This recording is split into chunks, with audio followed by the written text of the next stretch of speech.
Hello everyone, before this video starts, I would appreciate if you guys would leave a like and subscribe, since your support means the world to me and allows me to make these types of videos. Now let's get into the video.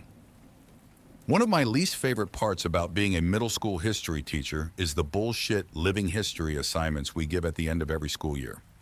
Kids are supposed to sit with their grandparents and videotape, voice record, or transcribe their oldest memories for posterity and for an easy way to bring up their GPA. I have been doing this for 17 years, and when I collected the projects this time around, I assumed they would be as dull, if not duller than usual. This had not been a particularly bright class, so I went home, poured myself a glass of wine, and prepared for a long night of, I only owned 2 pairs of pants when I was your age, and my brother got beat with a newspaper for hitting a baseball into a neighbor's yard. And of course, these projects were peppered with innocent old person comments that were so horribly sexist and racist, you just had to laugh. Now I had a girl in my class whom I will call Olivia. She was pudgy, quiet, and proved herself a consistent B student. I expected her project to be as unremarkable as her, and perhaps that's why I was so profoundly disturbed by what I witnessed that night. Olivia had submitted 2 discs for some reason, so I began with the one marked interview. My screen hiccuped twice before a grainy image of a living room came into view. The place was a hoarder's hell. Olivia was curled up in an armchair, clutching a notebook and looking like a scared animal. Across from her sat a man with a somber countenance, smoking a cigarette and staring at her expectantly. "Go ahead," a woman's voice whispered from behind the camera. Olivia's owlish eyes flashed towards the screen, then back to the man. "I am here with my great-uncle Stephen," she began almost inaudibly. "He is going to tell us about his oldest memories from being in the army." Great-uncle Stephen looked like he'd rather be in a goddamn trench at the moment, but he waited patiently for the questions to begin. Not surprisingly, Olivia read verbatim from the suggested questions sheet I had handed out to the students. He answered her curtly. Once or twice, I heard her mother whisper, "Speak up, Olivia," from behind the camera. Typical boring shit. So I was intrigued when Olivia set down the notebook and asked, "Did you like being in the army?" That was totally off script. Great Uncle Stephen emitted a chain smoker's wheeze. "Nope. Glad to get out of my town, though." "Where did you go?" "Balkans." "Uh-huh," she said. I doubted she knew what the Balkans were, and my suspicion was confirmed when she asked, "Was Baucus very different from here?" "Yes." Mom cleared her throat from behind the camera, perhaps encouraging Great Uncle Stephen to be a little more forthcoming. But Olivia seemed genuinely interested. "Uncle Stephen," she asked, "what is your very worst memory from the army?" The old man crushed his cigarette in the ashtray and then slowly lifted himself out of his chair. "I'll be back," he mumbled. The camera cut off. When the screen flashed back on, everything was the same except Great Uncle Stephen had several pieces of paper in plastic sleeves laid atop all the crap sitting on his coffee table. One he held in his hand. "I was a kid when I enlisted," he said, looking at Olivia. "Your brother's age," he told her. Olivia nodded. "I never saw combat. Both of my deployments were to cities in Eastern Europe that had been destroyed by civil wars. Everything was a mess. I felt like a janitor, for fuck's sake." Mom coughed. Great Uncle Stephen sighed and looked at his paper. "My unit was assigned to a school that had been obliterated by all the violence. Broken windows, caved-in rooms, and for some reason, the part that got to me the most was that the school had been like this for years before we got there. No one had lifted a finger to fix it. I saw kids walk by it on their way to go beg for money or whatever shit they did." The camera dipped towards the floor as I heard Mom whisper harshly at Great Uncle Stephen. I couldn't make out what she was saying, but it wasn't hard to imagine. "Do you want to hear this goddamn story or not?" I heard him bark in response. "Then you better let me tell it how I want." "Mom," Olivia chimed, "please stop interrupting." "Are you presenting this in front of the class?" "No, Mom, we're just handing it in to the teacher." "I'm sure he's heard the word shit before," Great Uncle Stephen contributed helpfully. I wasn't a he, as a matter of fact. But other than that, the statement was accurate. The camera was lifted, and after a couple of blurry focus adjustments, the shot was the same as before. "I'm talking too much anyway." he grumbled. He lifted the piece of paper in his hand close to his face. In the basement, I found this letter. I didn't know what it said, but I had a buddy of mine translate it. So I'm going to read it now, and then I'll tell you what I saw in that basement. A chill ran down my spine. Mom zoomed into Great Uncle Stephen and his letter. His palsied hands trembled as he held up the paper. This is what he read. Dear Sir, I never loved my country. So many of these skirmishes are born from patriotism, a power struggle for the shards of a once great empire. But I do not care what name my home has on a map. This fighting is senseless, and I stay as far away from it as I can. It was not these attacks and disorganized violence that took the lives of my wife and child. It was illness. Mercifully, it happened quickly for the baby. Nadia suffered for longer. I watched in horror knowing I could do nothing for them. My only solace is that I was there for them every step of the way. I stopped going to work one day, and no one came after me. I doubt they noticed I was gone. Since the school was simply across a field, visible from my window, it would have been easy to go for a few hours each day and come home quickly to care for them. But what was the point? All I did was clean floors. I was as useless to the world as I was to my family. I tried to take Nadia to the hospital, but the journey was too long and taxing. I brought her home and she died that night.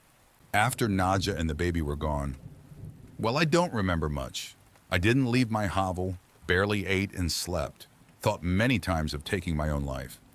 Tempting though it was, I felt paralyzed by my own helplessness. The one thing that kept me sane was my radio. I never turned it off once. Even though I didn't listen to the words being said, in fact, the channel I got the clearest was in English, I think, which I don't speak a lick of. But the voices, the music, and the true knowledge that life existed beyond this violent city sustained me. I have no idea how long passed before I saw the light of day again. I was dizzy from hunger, so finding food was my priority. My radio came with me, of course. Since I first holed myself up, it has gone everywhere with me. It talks to me as I sleep and as I wake. I don't know what it's saying, but I know I would die without it. Once I had some water and food, it occurred to me that the only thing left to do was go back to work. So I did. The following morning, I simply returned to the school where I was a janitor and got back to work. Nobody made a big deal out of it. Like I said, Nadia had been sick for a long time, and those who worked at the school knew it. I appreciate that no one had pestered me to come back to work during the hardest days of my life. The teachers never said much to me, but we smiled at each other in the halls, and that mutual respect was perhaps the reason I decided to come back at all. The place had gone to the dogs without me, so I simply grabbed my broom and rags from my closet and set to cleaning. Everyone is grateful to have me back, I know, and the best part is that nobody minds my radio.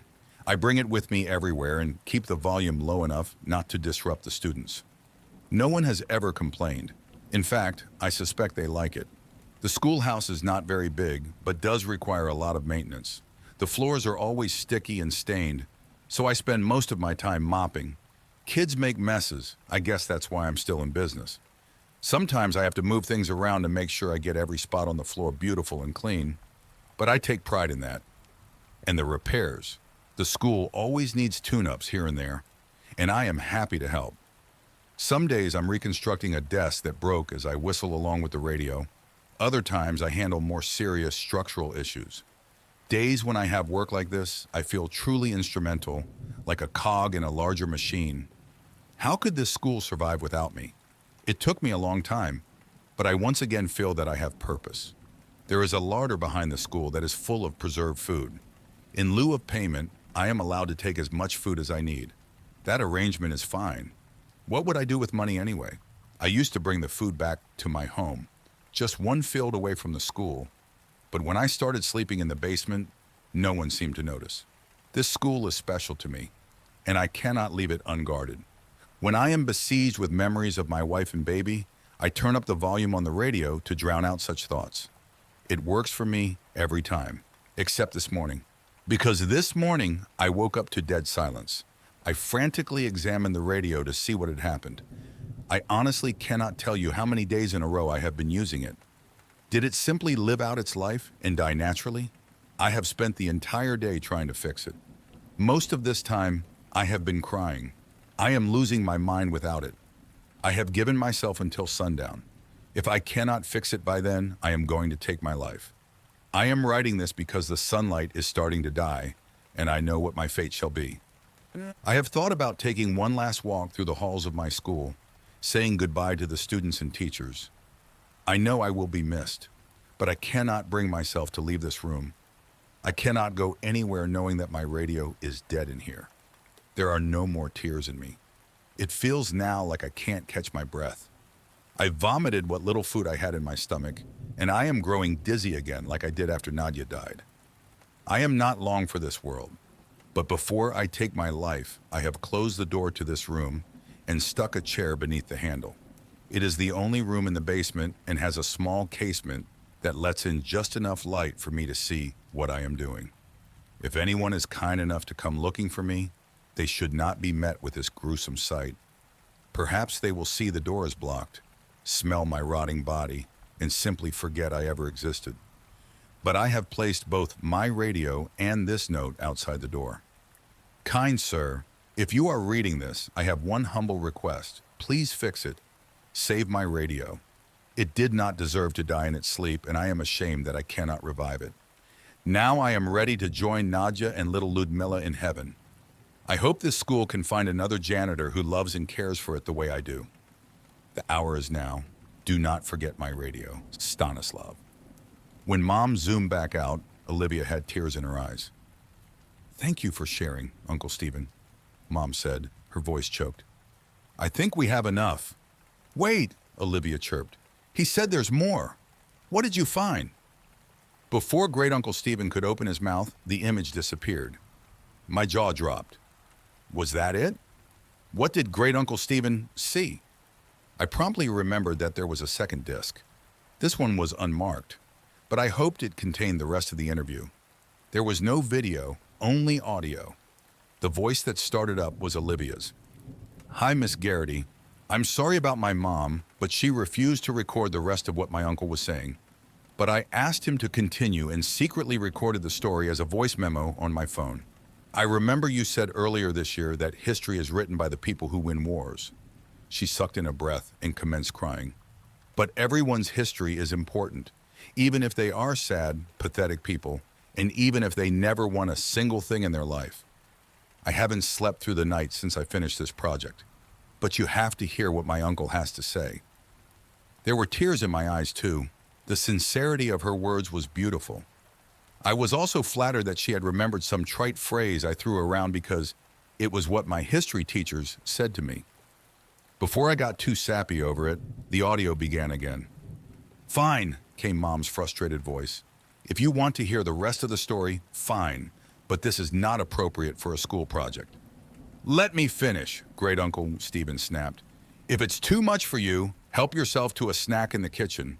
But Olivia wants to know what happened. I heard her mother mumble something and walk away.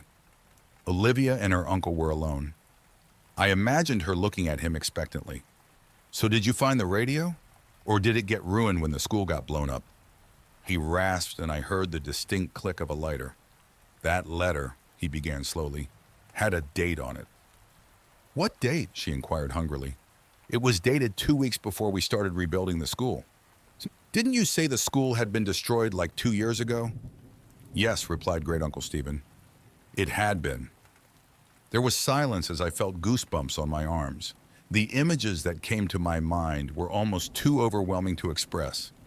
But Great Uncle Stephen put them into words effortlessly. Clearly, he had spent his whole life thinking about it.